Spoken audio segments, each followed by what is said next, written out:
Diddy will be sued. And I say will be because nothing has been filed yet, by at least 120 people in the next 30 days. I have a source who, I'm not going to say who it is, but they spoke to someone in the feds about this situation, and they say that Diddy's going to get bail.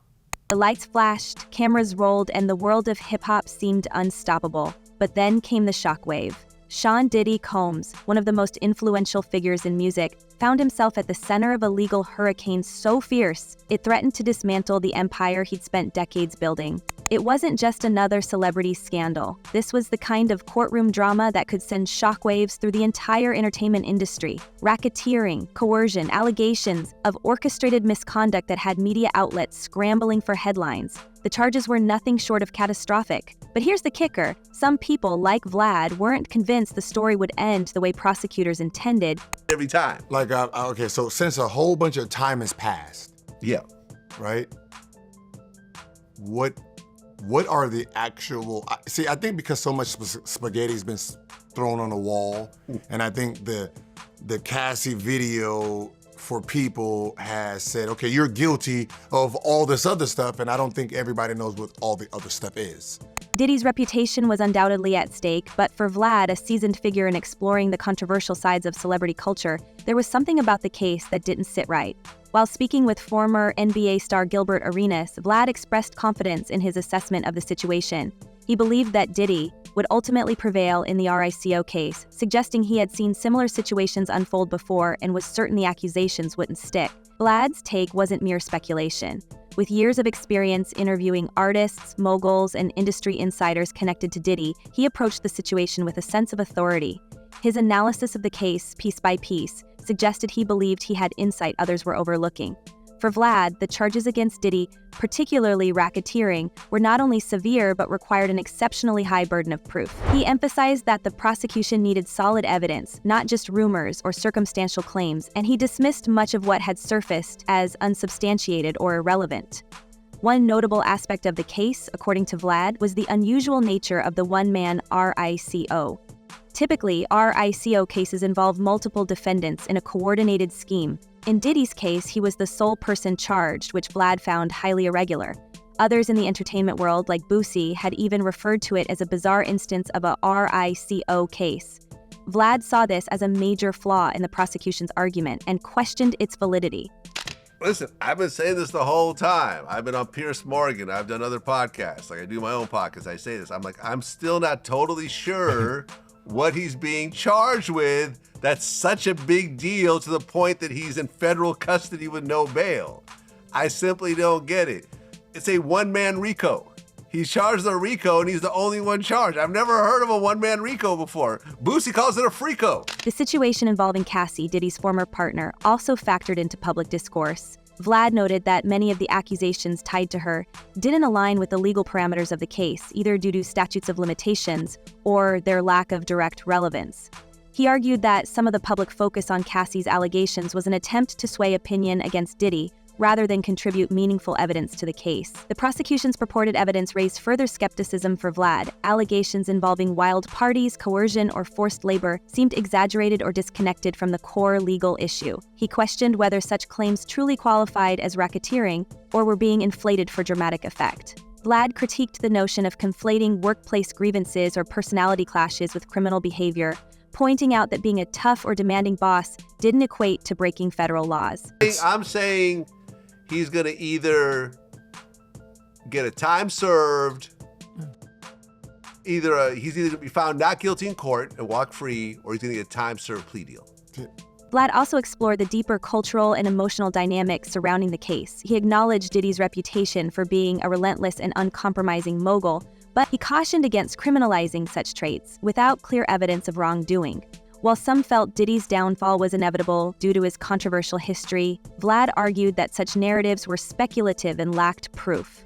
Throughout the discussion, Vlad also highlighted the importance of distinguishing between emotions and facts. He acknowledged the emotional weight of the allegations, but stressed that justice required concrete evidence, not public sentiment or hearsay. For Vlad, the focus had to remain on what could be proven in court, rather than on feelings or speculation. I don't think they have enough on him. It's like, okay, look, So we're having a party and there's some on the table. If you want to take some, cool. If not, I'm not gonna shove your head in it. How do you prove that? You know what I'm saying? But that's what I'm saying. How do you prove that? Were you there?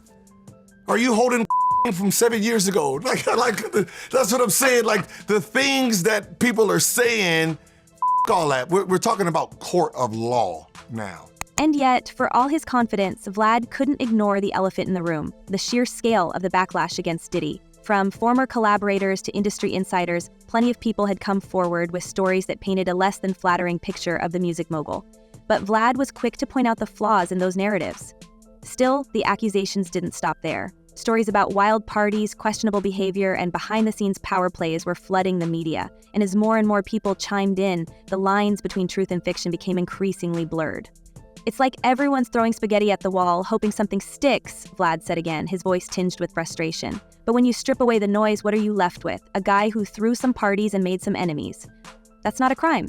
But like I said, the entertainment industry is very, very, very messed up when it comes to, the bigger you get, the more you had to do to get there. And so if you're not willing to put yourself in that position, you kind of have to put your foot down. But perhaps the most damning element of the whole saga was the reaction from the alleged victims' families.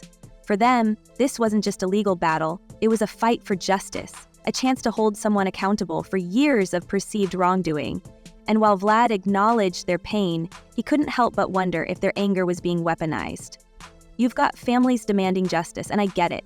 But justice isn't about vengeance, it's about facts. And right now, the facts just aren't there. As the conversation with Arenas unfolded, it became clear that Vlad wasn't just defending Diddy, he was challenging the very foundation of the case against him. It wasn't about loyalty or bias, it was about logic. You can't convict someone based on vibes, he said, his tone resolute. You need hard evidence, and so far, I haven't seen anything that convinces me Diddy's going down for this. But for all his bravado, Vlad knew the stakes were high. This wasn't just about Diddy's freedom, it was about the credibility of an entire legal system, the integrity of an industry, and the reputations of everyone involved. And as the story continued to unfold, one thing was clear: the battle was far from over.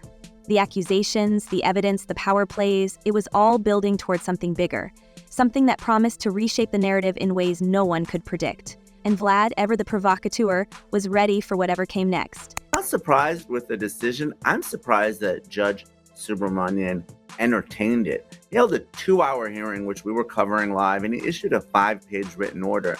Most other judges, including the 2 previous judges, to consider this issue, summarily denied the bail motion. I think a lot of it stems from Judge Subramanian being a newer judge. This is a Biden appointee. And just when you thought the storm couldn't rage any harder, the whispers of industry power plays began to crystallize into something far more sinister. This wasn't just about Diddy anymore. This was about the forces behind him, around him, and possibly even pulling the strings above him. Because if Vlad's confidence seemed unshakable, it wasn't just bravado. It was a calculated belief that there was a safety net beneath Diddy, woven together by people who had every reason to ensure he didn't fall. The theory of backstage support wasn't just a conspiracy, it was an open secret, spoken about in hushed tones at industry dinners and hinted at in cryptic tweets from insiders who knew better than to name names. Well, first of all, I can only imagine how sloppy Sean Combs was with evidence when he got busted with those 2 machine guns or 3 machine guns with the altered serial numbers. So I really don't trust Sean Combs or the people around him's ability to properly cover up anything. So I envision that you're going to see at trial payments from his Amex for flights for people, straight payments directly from his company to people. This wasn't a courtroom battle. It was a chessboard, and the stakes were power, influence, and the very fabric of an industry that's mastered the art of burying its skeletons so deep they might as well be fossils. Diddy's empire didn't exist in isolation. It was tethered to a network of people who'd thrived in his orbit for decades: producers, executives, financiers, and yes, even his rivals, all of whom had something to lose if the walls came tumbling down. And that's where things got really interesting.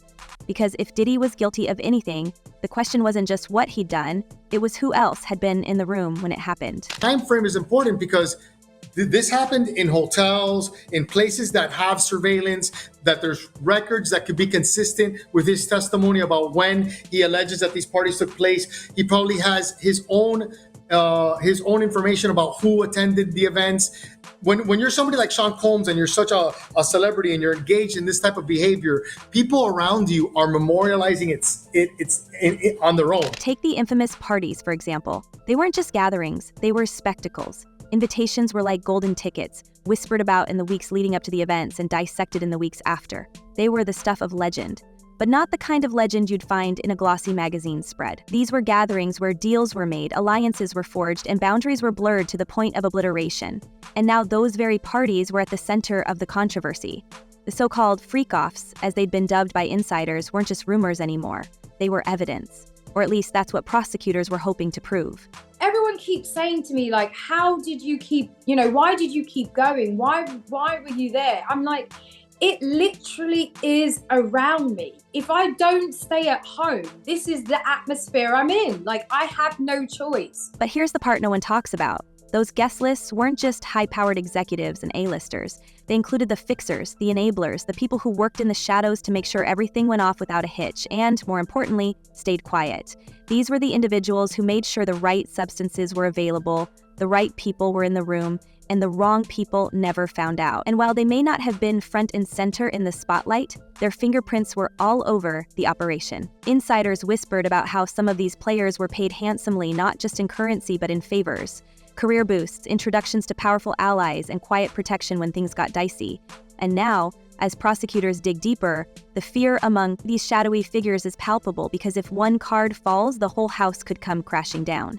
Is illustrating is this completely out of control party on a super yacht, including various celebrities, that when you read it, it kind of rings true. I mean, when you read it, it doesn't come off as being something that's completely unbelievable. You have to take into consideration that. And then there's the question of just how far these alliances stretch. Some of the names rumored to have attended these gatherings have ties that go beyond the music industry. Politicians, athletes, even major corporate players who've built their public personas on the idea of being untouchable. The kind of people who could make or break entire careers with a single phone call. If even a fraction of these connections come under scrutiny, it could pull back the curtain on an entire ecosystem of power and influence that most people only see the surface of. And that's the real danger here. Not just what's already been exposed, but what still lies buried, waiting for the right or wrong moment to come to light. And he is very, very dominant. Like, he wants to control the situation. He wants to control his inner circle. He wants to make everyone have a good time and enjoy his parties. And so, it is scary because you think, this person or possibly his social network or the people he's around could make or break your career. But here's the kicker. These weren't just Diddy's parties.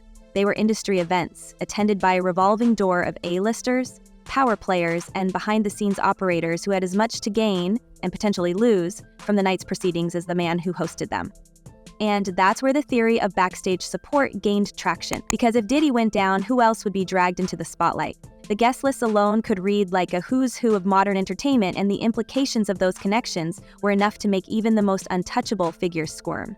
Actually thought that he was above the law, so I can only, think that, he was sloppy in the way that he did these crimes, that there's probably a trail of evidence, not only involving him, but everybody in his circle that he would, delegate these responsibilities to. And those people are when they're... The allegations of incriminating recordings only added fuel to the fire. Word on the street was that these gatherings were meticulously documented, not by accident, but by design. Cameras were said to be everywhere, capturing moments that could later be weaponized, either as leverage or as insurance. And if those tapes existed, they were a ticking time bomb. Imagine the kind of chaos that would ensue if even one of them surfaced. Careers would implode, brands would crumble, and the very foundation of the entertainment world would be shaken to its core. It wasn't just about Diddy anymore, it was about everyone who'd ever been in the room, everyone who'd ever turned a blind eye, and everyone who'd ever benefited from the system that allowed it all to happen. There is so many people involved in this situation that works the machine here, that, Diddy's obviously the head of the whole situation, the king of parties, but there is multiple other people involved that are helping along the situation or, participating in. And yet, despite the mounting tension, there were whispers that some of these recordings might already be changing hands. Allegedly, a fierce bidding war had erupted behind the scenes, with powerful figures scrambling to secure or suppress whatever footage might exist. It was a competition of data, with whispers of exclusive viewings held in mysterious meeting rooms and hurried calls made in the still of the evening. The stakes were astronomical, because this wasn't just about avoiding scandal, it was about survival. If the tapes became public, they wouldn't just confirm the allegations, they'd expose a culture of complicity that extended far beyond one man.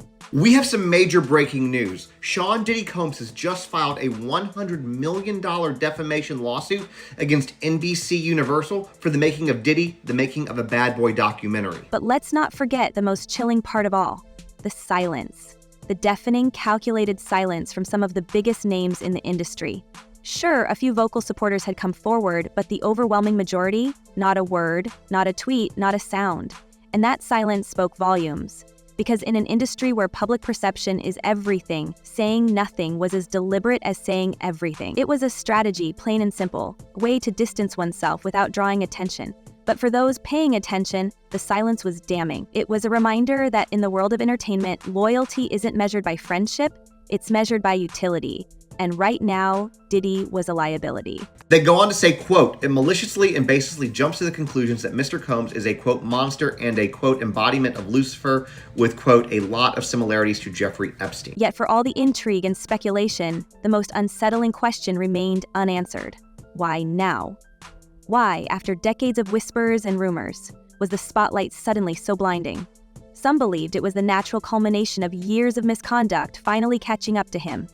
Others suspected something more calculated, a power move designed to shift the balance of influence within the industry.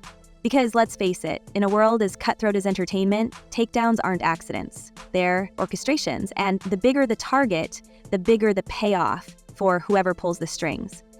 Diddy. Or didn't he? Well, if he didn't, he's got a lot to explain. Well, apparently what Diddy's done now, which is a very interesting thing, is he's on the offensive of sorts. That's right, Sean Diddy Combs has initiated a $100 million defamation lawsuit. But here's the thing about orchestrations. They're messy. They leave traces. And as the investigation into Diddy's alleged activities continued, those traces were becoming harder to ignore.